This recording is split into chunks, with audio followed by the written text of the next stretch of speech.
Hey everyone, I'm Perry Wright, personal trainer at SportsMED Fitness here in Huntsville, Alabama. With me is Dustin Adair. He's also one of our trainers. He's going to be helping us out with some physical demonstrations. What we want to talk about today is in-season programming for your strength and conditioning. So you've spent all off-season, you've improved your athlete's power capacity, you've improved their conditioning, you've improved their body composition. So now you get into your competitive season. And so what you want to do there is you want to be able to maintain the power that you increased. You want to maintain that improvement that you've had throughout the off season.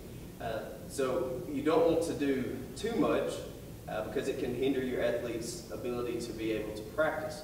One of the main rules in strength conditioning is that you never sacrifice skilled practice for strength and conditioning work or for weight room work.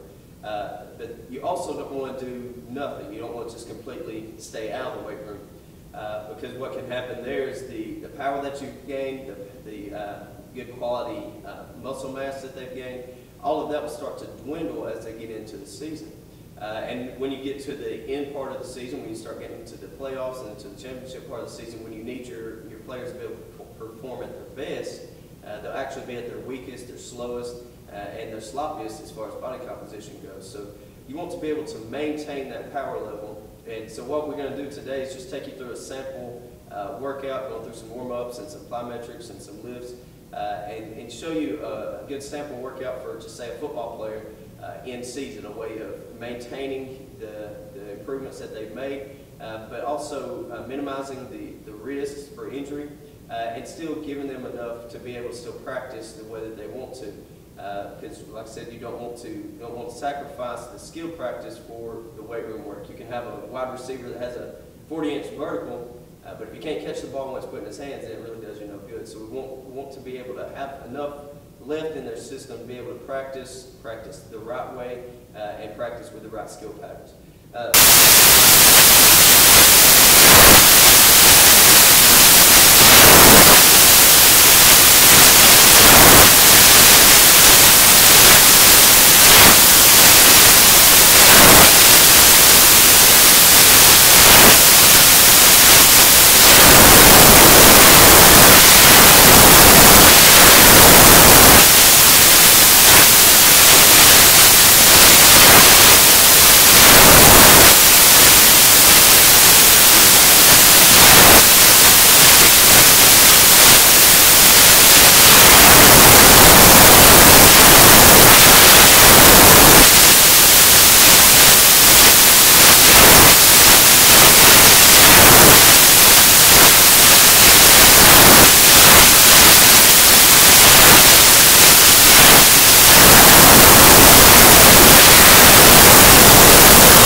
Also going to be some rotational work.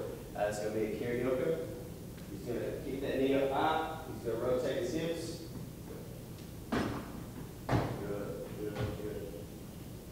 And out the other way. Good. So you can do all of these, maybe about 10, 15 yards, something like that. Go through all of them once. You can also do some forward running, just light jogs, some backwards running.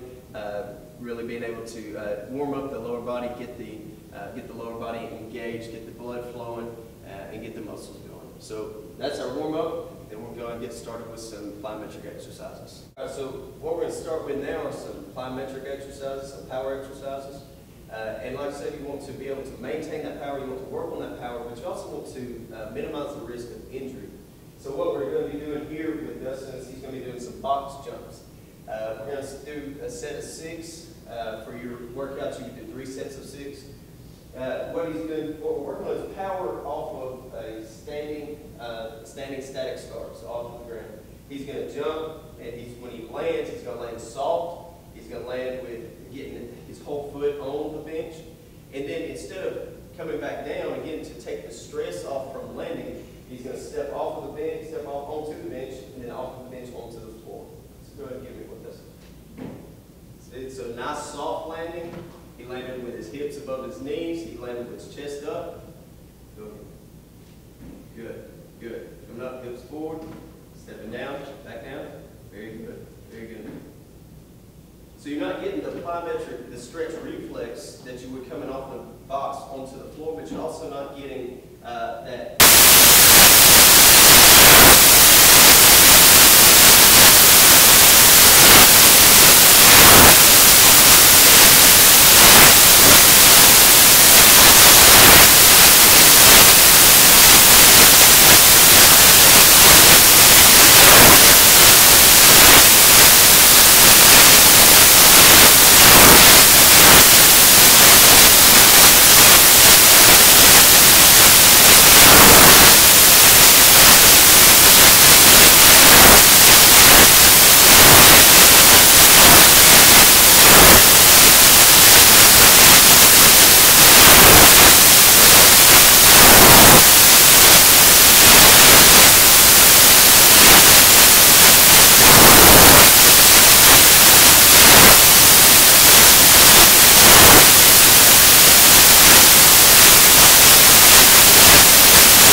Exercises that we want to do during the competitive season.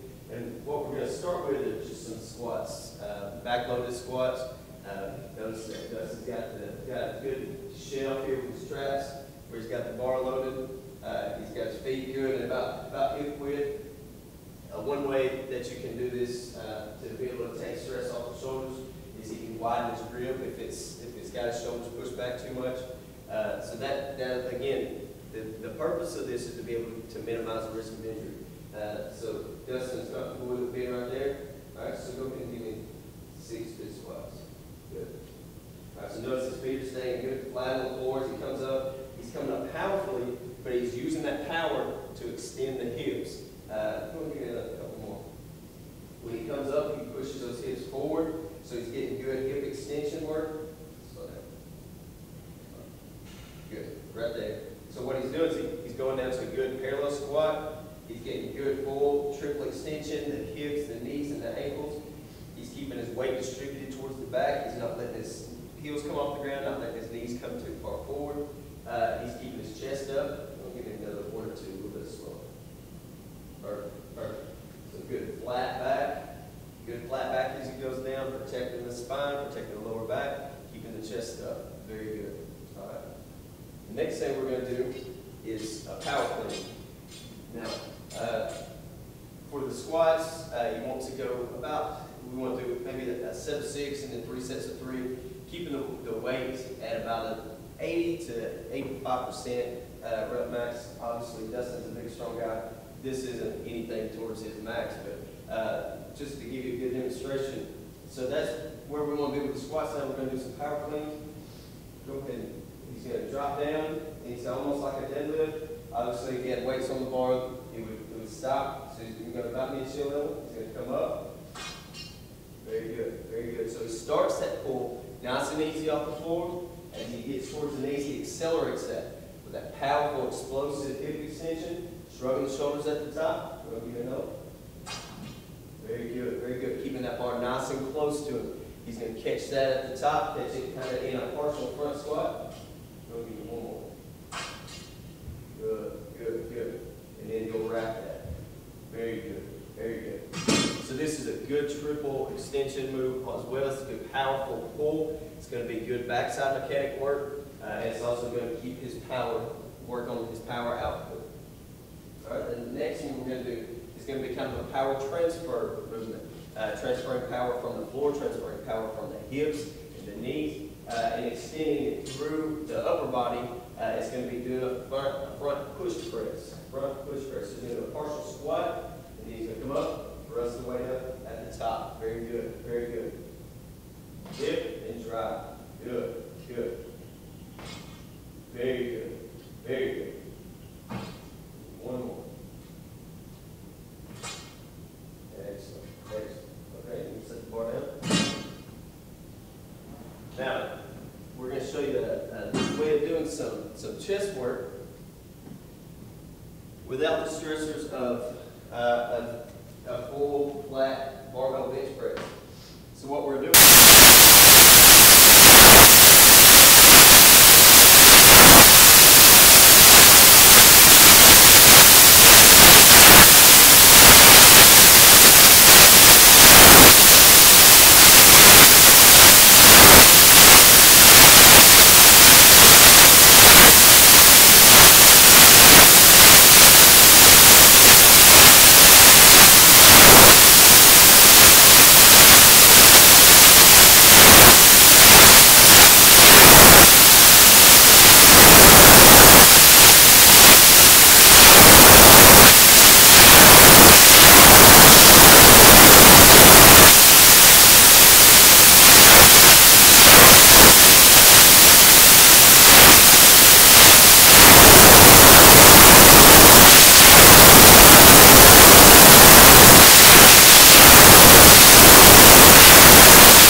shoulder level here. He's going to step forward with that closest foot, and he's going to be leaning forward. So what he's doing is getting a nice general chest stretch and also into the front part of the delt. Good. Okay. That's a good chest stretch. The upper back, he's going to put the arms forward. He's going to keep them a little bit rounded. And what he's going to do is try to push as far forward as he can, pulling the shoulder blades apart. So stretching the upper back muscles between the shoulder blades. Good. And anytime you have any kind of the power movements, the power pulls, like a clean or a high pull or anything like that, you want to be able to stretch out the traps, because the traps are going to be involved heavily in those exercises. So what he's going to do is he's going to reach behind, he's going to drop this shoulder. So when this shoulder's dropped, he's going to lean his head to the opposite side. So what it's doing, the trap's connecting here and here. He's stretching out right there at the upper part of the traps. Very good. Of course, you're going to do that to both sides. Then we want him to go into a quad stretch, a standing quad stretch. Good. So notice that he's pulling here from the front part of the foot, getting a good stretch in those quads. All right, Dustin, go ahead and lay down. And we're going to do an assisted hamstring stretch.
then he's going to lean back just a little bit at the waist, working on getting a good stretch right where that heel flex is at.